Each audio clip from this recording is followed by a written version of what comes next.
ಮಾಡಿದ ಸಿದ್ದರಾಮಯ್ಯ ಅವರಿಗೆ ಭಾರತ್ ಮಾತಾ ಕಿ ಕೊಡಲೇಬೇಕು ಕೊಡಲೇಬೇಕು ಕೊಡಲೇಬೇಕು.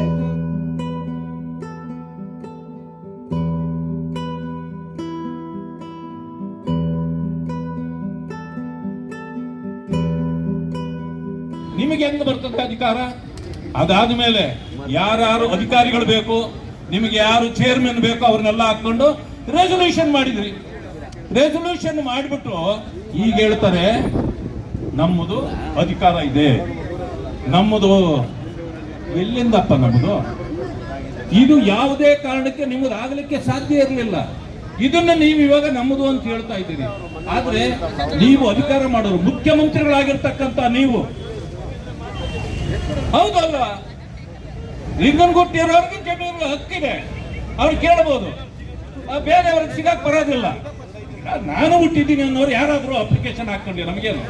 ಆದ್ರೆ ಒಂದು ಮಾತನ್ನು ನಾನು ಹೇಳ್ತೇನೆ, ನೀವು ಮುಖ್ಯಮಂತ್ರಿಗಳಾಗಿರೋ ರಾಜ್ಯದಂತ ಕಾಂಗ್ರೆಸ್ ಸರ್ಕಾರದ ವಿರುದ್ಧ ನಾವೆಲ್ಲ ಇವತ್ತು ಹೋರಾಟ ಮಾಡ್ತಿದ್ದೀವಿ.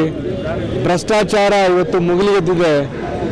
ಪ್ರತಿಯೊಬ್ಬ ಪ್ರಜೆಗೂ ಗೊತ್ತಾಗಬೇಕು ಯಾವ ಭ್ರಷ್ಟಾಚಾರವು ದಿಂದ ನಾವೆಲ್ಲರೂ ಪ್ರತಿನಿತ್ಯ ನಾವು ನರಳುತ್ತಾ ಇದ್ದೀವಿ ಅಂತ.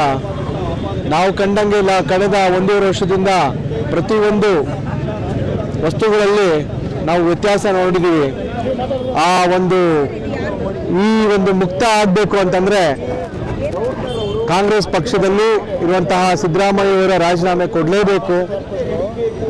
ಅವರು ಇವಾಗಲಾದರೂ ಎಚ್ಚೆತ್ಕೊಂಡು ಉತ್ತಮ ಸರ್ಕಾರ ಇವತ್ತು ಜನ ನಂಬಿದ್ದಾರೆ, ಅವ್ರಿಗೆ ಬಹುಮತ ಕೊಟ್ಟಿದ್ದಾರೆ, ಆ ನಂಬಿಕೆಗೆ ಅವರು ಆಧಾರ ಆಗಬೇಕು ಅನ್ನೋದೊಂದೇ ಉದ್ದೇಶ ನಮ್ಮದು.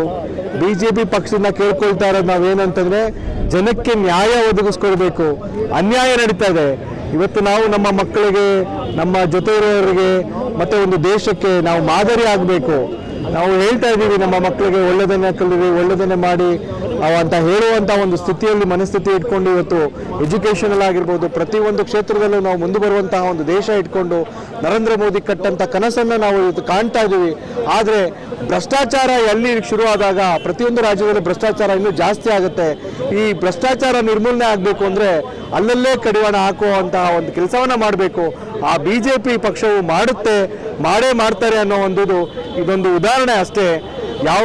ಯಾವುದೇ ಕಾರಣಕ್ಕೂ ನಮ್ಮ ಕರ್ನಾಟಕ ರಾಜ್ಯದಲ್ಲಿ ಆಗಿರ್ಬೋದು, ಇಡೀ ದೇಶದಲ್ಲಾಗಿರ್ಬೋದು, BJPಯ ನಮ್ಮ ನಾಯಕರುಗಳು ಎಲ್ಲೂ ಕೂಡ ಭ್ರಷ್ಟಾಚಾರ ಆಗದಂತೆ ನಾವು ತಡೆಯುತ್ತೀವಿ ಅನ್ನುವ ಒಂದು ಕಾರ್ಯಕರ್ತನಾಗಿ ನಾವು ಒಂದು ಶಪಥ ಮಾಡಿದ್ದೀವಿ.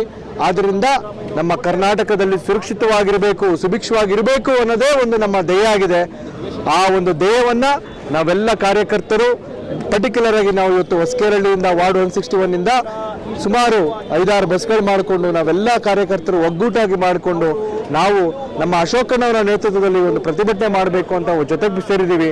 ಅವ್ರಿಗೆ ಪಾದಯಾತ್ರೆ ಮಾಡಿದ್ವಿ, ವಿಜೇಂದ್ರನವರು ಎಲ್ಲರೂ ಸೇರಿ ಇವತ್ತು ಏನು ಹೇಳಬೇಕು ಅಂದರೆ ಉಗ್ರ ಹೋರಾಟ ಮಾಡ್ತಿದ್ದೀವಿ.